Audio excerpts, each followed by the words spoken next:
મહાભારતના યુદ્ધ દરમિયાન ભીષ્મ પિતામહનો વધ કેવી રીતે થયો હતો? શું છે એનું રહસ્ય? આવો જાણીએ. ભીષ્મ દ્વારા પાંડવોની સેના ખૂબ જ મોટા પાયે તેનો નાશ થયો હતો અને ગભરાયેલા પાંડવ પક્ષમાં ભય ફેલાઈ ગયો હતો. ત્યારે શ્રી કૃષ્ણના કહેવા ઉપર પાંડવ ભીષ્મની સામે હાથ જોડીને તેમના મૃત્યુનો ઉપાય પૂછે છે. ત્યારે ભીષ્મ થોડીક વાર માટે તો વિચારવા ઉપર મજબૂર થઈ જાય છે. આના બાદ ભીષ્મ પાંચાલ તથા મત્સ્ય સેનાનો ભયંકર સંહાર કરી દે છે. પછી પાંડવ પક્ષ યુદ્ધ ક્ષેત્રમાં ભીષ્મની સામે શિખંડીને યુદ્ધ કરવા માટે મોકલે છે. યુદ્ધ ક્ષેત્રમાં શિખંડીને પોતાની સામે યુદ્ધ કરવા આવેલો જોઈને ભીષ્મ પોતાના અસ્ત્ર શસ્ત્ર ત્યાગી દે છે અને નિહતતા તેઓ ત્યાં ઊભા થઈ જાય છે. કારણ કે ભીષ્મની પ્રતિજ્ઞા હતી કે તેઓ કોઈ સ્ત્રી સાથે યુદ્ધ નહીં કરે. ભીષ્મએ શ્રીકૃષ્ણ પર યુદ્ધના ધર્મના વિરુદ્ધ આચરણ કરવાનો આરોપ લગાવતા કહ્યું કે તેઓ સ્ત્રી ઉપર ક્યારેય વાર નહીં કરે અને તેમણે તેમની સામે શિખંડીને શું કામ લાવી દીધા. તેમણે પોતાનું ધનુષ નીચે રાખી દીધું. ભગવાન શ્રીકૃષ્ણ અને ભીષ્મને ઉત્તર આપે છે.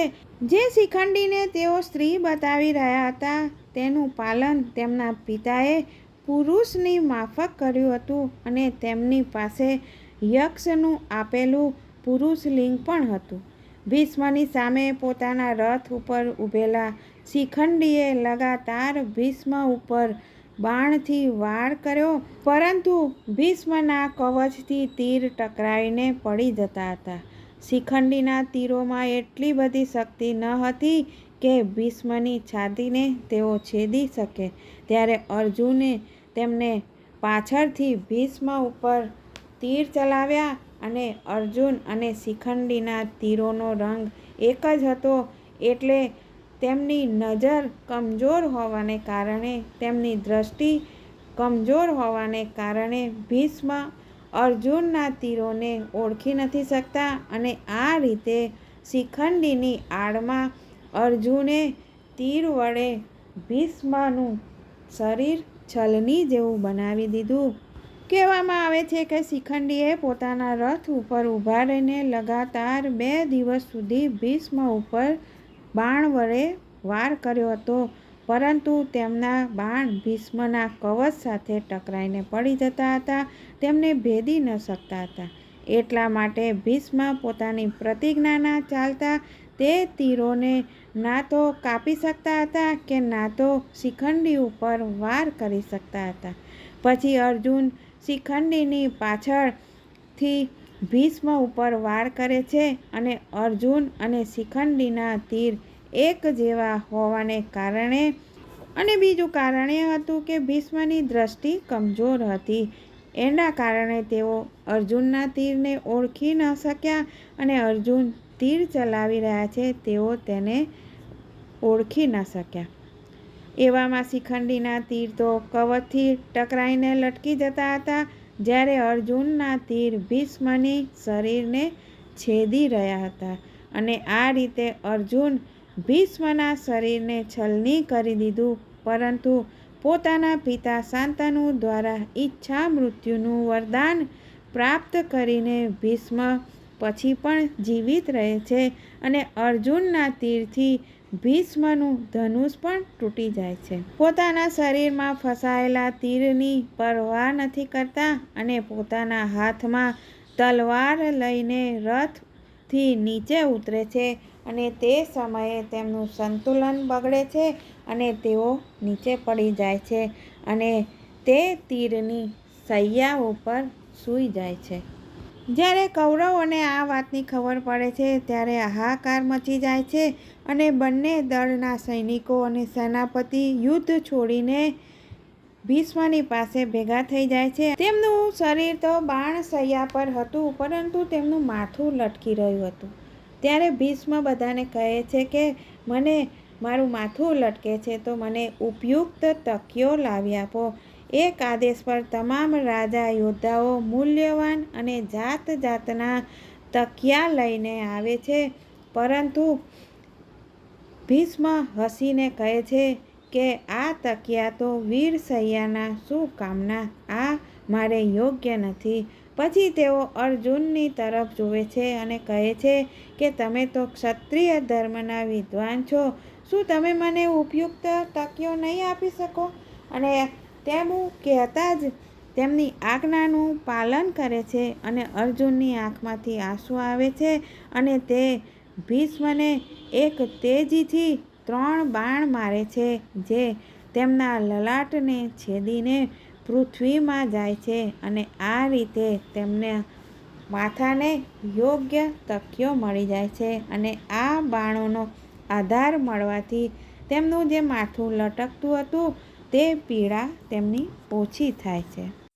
ઈચ્છા મૃત્યુને કારણે તેઓ મૃત્યુ પ્રાપ્ત નથી કરતા અને ભીષ્મ એ જાણતા હતા કે સૂર્યના ઉત્તરાયણ થવા પર જ તેઓ પ્રાણ ત્યાગશે તો જ આત્માને સદ્ગતિ મળશે અને સદ્ગતિ મળવાથી તેઓ પુનઃ પોતાના લોકમાં જઈને મુક્ત થઈ શકશે અને આ જ કારણે સૂર્યના ઉત્તરાયણ થવાનો રાહ જોવે છે.